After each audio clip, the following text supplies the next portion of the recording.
Let's install a free Bitdefender antivirus on Windows 10.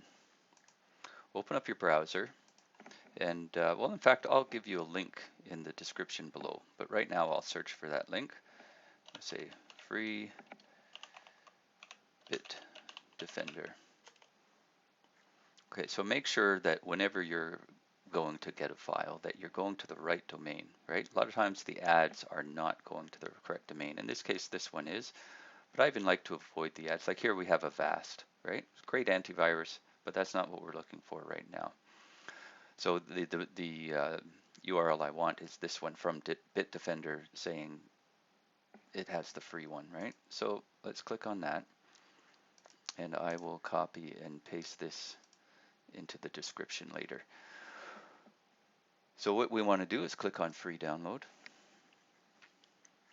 right? And if you're using Google Chrome, your download will be in the lower left-hand corner. If you're using Firefox, it'll be the little arrow in the upper right. In either case, once it's downloaded, click on it to open it.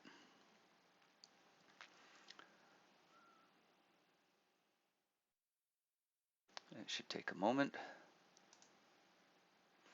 So now Bitdefender product is downloading. What I like to do once an installation has actually started is just close the browser in the background so that the installation doesn't end up hiding behind it and confusing me. We're almost at 100% of download. Now it's unpacking the installation files.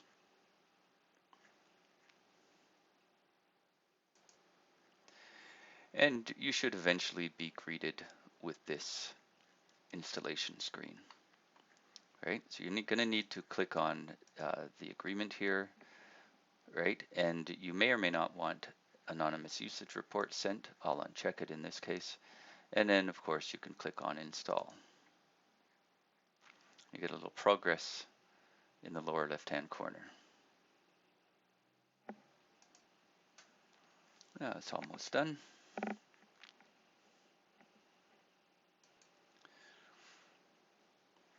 Near the end, you should see a little check mark there.